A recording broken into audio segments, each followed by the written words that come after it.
Selamat pagi pemirsa, Berita Nusantara kembali hadir menyapa Anda pada hari ini. Sejumlah berita aktual akan kami sajikan untuk Anda. Bersama saya Indah Jaya, inilah Berita Nusantara selengkapnya.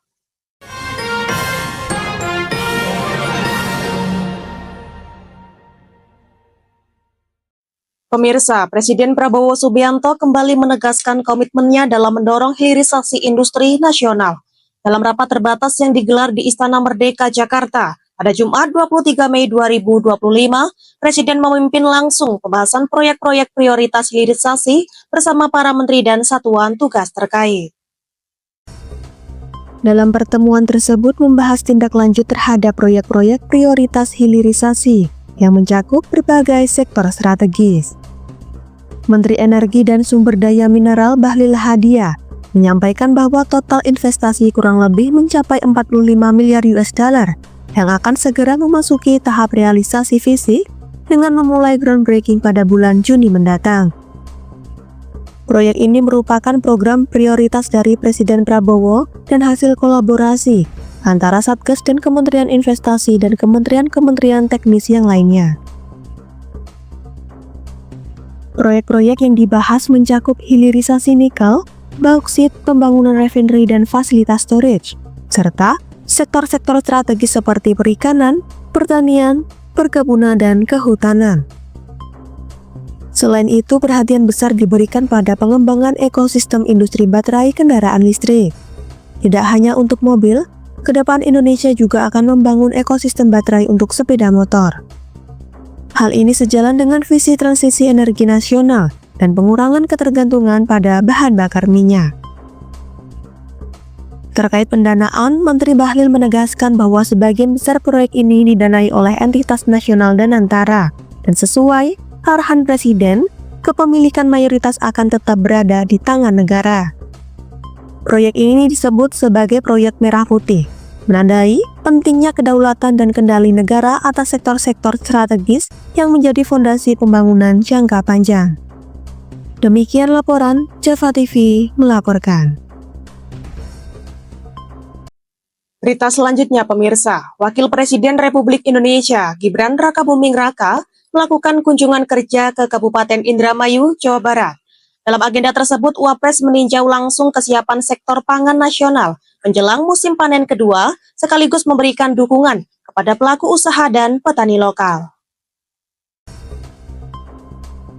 Pabrik CV Sandijaya salah satu mitra strategis petani lokal di Indramayu. Wapres Gibran melihat langsung proses pengolahan dan pengemasan beras. Dalam kunjungannya, Wapres berdialog dengan sejumlah petani dan pelaku usaha guna menyerap aspirasi serta mengevaluasi kesiapan rantai pasok pangan nasional. Dalam sambutannya, Wapres menegaskan pentingnya penguatan sistem pangan, seluruh rantai pasok pangan dari produksi hingga lahan, pengolahan di pabrik, hingga distribusi yang efisien dan merata ke seluruh wilayah. Wapres juga mengapresiasi kontribusi para petani dan pelaku usaha sebagai ujung tombak ketahanan pangan nasional. Ia menyebut mitra sebagai CV Sandijaya memainkan peran penting dalam menciptakan ekosistem pertanian yang berkelanjutan. Dari pihak perusahaan, Direktur CV Sandijaya menyatakan kesiapan mereka dalam mendukung stabilitas pasokan beras nasional. Dengan pasokan beras yang cukup dan dukungan petani lokal, perusahaan optimis dapat menjaga ketersediaan pangan jelang musim panen kedua tahun ini.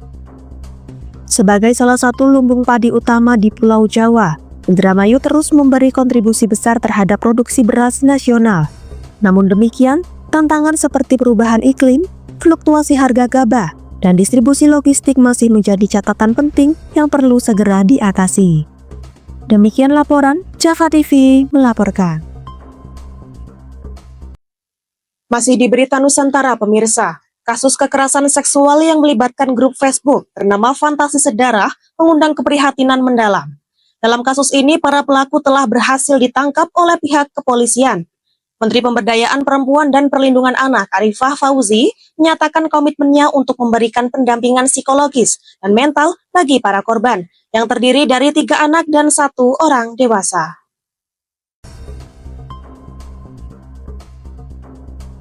Menteri PPPA Arifah Fauzi menegaskan bahwa kementeriannya akan fokus pada aspek pencegahan dan pendampingan korban dalam menangani kasus kekerasan seksual ini. Ia menyebut bahwa saat ini koordinasi tengah dilakukan dengan pihak kepolisian dan sejumlah instansi terkait guna memastikan penanganan kondisi para korban berjalan secara maksimal dan berkelanjutan. Menteri Arifah juga menjelaskan bahwa meskipun proses hukumnya sepenuhnya menjadi ranah aparat penegak hukum, penanganan dampak terhadap para korban membutuhkan kerjasama lintas sektor.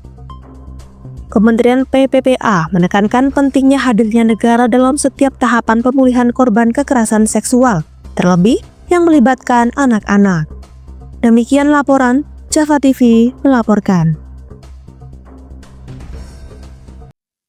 Berita selanjutnya pemirsa, Kementerian Hukum dan Hak Asasi Manusia mencatat capaian gemilang di awal tahun 2025.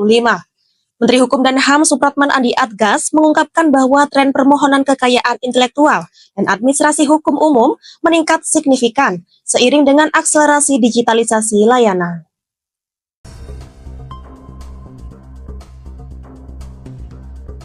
Dalam periode Januari hingga April 2025 tercatat sebanyak 123.933 pemohon kekayaan intelektual berhasil diselesaikan.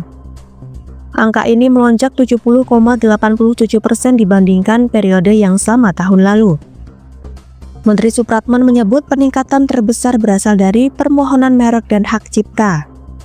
Penyelesaian permohonan merek meningkat lebih dari 2 kali lipat, dari 31.000 menjadi 73.000. Sementara permohonan hak cipta naik 27%, menjadi lebih dari 43.000. Selain itu, total permohonan baru dari masyarakat termasuk hak cipta, desain industri, hingga rahasia dagang juga meningkat lebih dari 15%. Di bidang administrasi hukum umum, Kemenkumham mencatat lebih dari 17.000 pengajuan nama Koperasi Merah Putih hingga 20 Mei 2025. Hal ini merupakan bagian dari dukungan pemerintah terhadap agenda Presiden Prabowo dalam mendorong kemandirian ekonomi melalui koperasi desa dan kelurahan. Capaian tersebut disampaikan dalam rapat dengar pendapat bersama Komisi 3 DPR RI. Sejumlah anggota DPR memberi dukungan, termasuk Melati dari fraksi Gerindra yang mendorong adanya subsidi KI bagi UMKM. Demikian laporan, Java TV melaporkan. Masih di berita Nusantara pemirsa, serangan udara Rusia mengguncang Ukraina pada Minggu dini hari, menewaskan sedikitnya 7 orang dan melukai belasan lainnya. Serangan ini terjadi di tengah proses pertukaran tahanan terbesar antara kedua negara sejak pecahnya perang pada Februari 2022. 3 orang dilaporkan tewas dan 10 lainnya luka dalam serangan di wilayah Kyiv. Kepala Administrasi Militer Regional Kyiv, Mykola Kalasing, menyebut serangan terjadi pada malam hari. Dengan sejumlah drone musuh terdeteksi dan sebagian berhasil dijatuhkan oleh pertahanan udara. Salah satu serpihan drone bahkan menghantam gedung apartemen 5 lantai di ibu kota Ukraina. Selain Kyiv, serangan juga menghantam wilayah Mykolaiv, Kherson, dan Khmelnytskyi. Di Khmelnytskyi, 4 orang tewas dan 5 lainnya luka akibat serangan drone yang merusak fasilitas sipil. Sementara itu, pihak Rusia mengklaim berhasil menggagalkan serangan balik Ukraina. Sebanyak 12 drone dilaporkan dijatuhkan saat menuju ke wilayah Moskow, hingga memaksa otoritas menutup sementara 4 bandara, termasuk Bandara Internasional Sheremetyevo. Di tengah serangan ini, proses pertukaran tahanan tetap berlangsung. Sebanyak 307 tentara Rusia ditukar dengan 307 tentara Ukraina, menyusul pertukaran sebelumnya yang melibatkan 390 orang. Total, 1.000 tahanan dari masing-masing pihak direncanakan akan dipulangkan. Presiden Ukraina Volodymyr Zelensky mengutuk serangan udara Rusia, namun memastikan bahwa kesepakatan pertukaran tahanan tetap dijalankan sesuai hasil perundingan di Istanbul. Demikian laporan, Java TV melaporkan. Berita selanjutnya pemirsa, kisah legendaris Sawung Galing membuka rangkaian Parade Surabaya Vaganza 2025 yang digelar pada Minggu siang 25 Mei 2025 di Jalan Pahlawan. Penampilan teatrikal tersebut menjadi pembuka perayaan Hari Jadi Kota Surabaya ke-732 yang diwarnai semangat pelestarian budaya dan kreativitas warga. Wali Kota Surabaya Eri Cahyadi tampil mengenakan kostum tokoh Sawung Galing dan menaiki mobil hias berbentuk ayam jago. Ia didampingi Ketua TPPKK Surabaya Rini Indriani. Kehadiran keduanya mendapat sambutan hangat dari ribuan warga yang memadati rute parade dari Tugu Pahlawan hingga Balai Pemuda. Parade tahun ini mengangkat tema The Magical of Folk Tales, menampilkan cerita rakyat dari berbagai daerah di Indonesia, serta dongeng klasik mancanegara. Menurut Eri, tema tersebut diangkat untuk menumbuhkan kembali kecintaan generasi muda terhadap akar budaya bangsa. Sebanyak 43 tim peserta ikut meramaikan parade, terdiri dari perangkat daerah, pelajar, komunitas, perusahaan, hingga seniman lokal. Masing-masing menampilkan teatrikal dan mobil hias bertema cerita rakyat dengan detail artistik dan visual memikat. Beberapa cerita yang diangkat antara lain legenda Nyi Roro Kidul, Lutung Kasarung, Keong Mas, dan Jakatarup. Sementara dari luar negeri tampil kisah-kisah populer seperti Aladin, Cinderella, dan Pinocchio. Demikian laporan, Java TV melaporkan.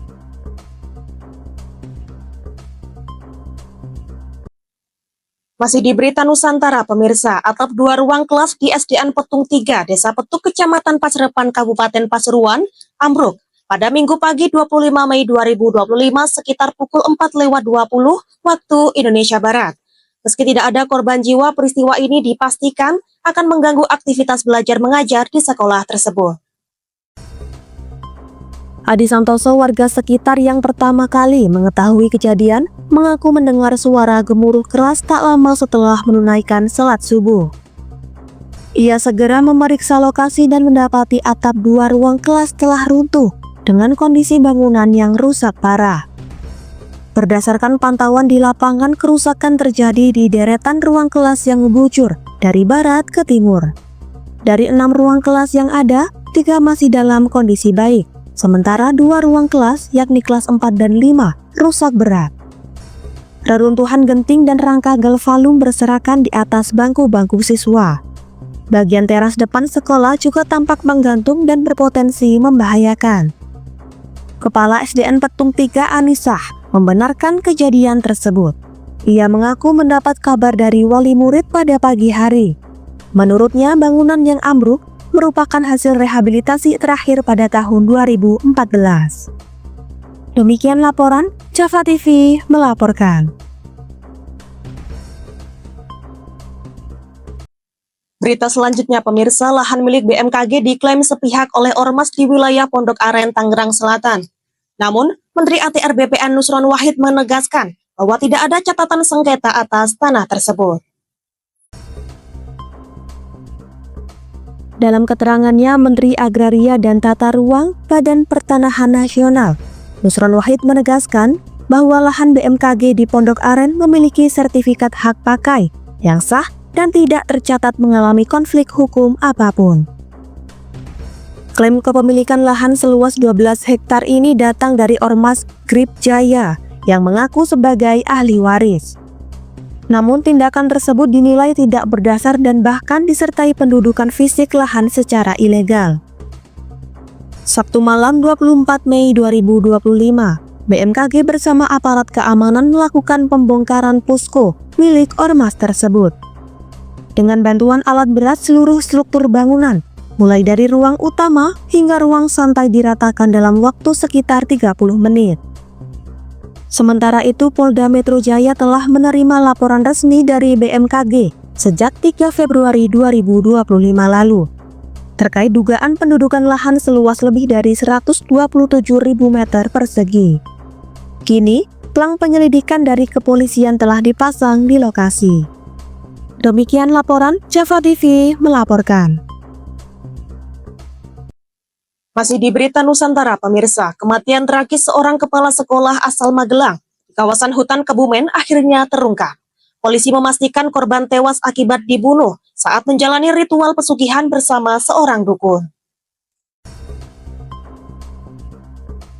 MU, pria berusia 55 tahun yang berprofesi sebagai kepala sekolah, ditemukan tak bernyawa di area petilasan Pagar Suruh, Desa Kambang Sari, Kecamatan Alian, Kebumen. Jasadnya ditemukan warga pada Senin 19 Mei 2025 dalam kondisi rusak dan sulit dikenali. Awalnya korban diduga meninggal karena tersambar petir, namun setelah barang-barang pribadinya dinyatakan hilang, keluarga melapor ke polisi. Hasil penyelidikan pun mengarah pada kemungkinan pembunuhan. Kapolres Kebumen AKBP Eka Baasit Syamsuri dalam konferensi pers menyatakan bahwa pelaku adalah WH, seorang dukun berusia 27 tahun yang juga rekan ritual korban.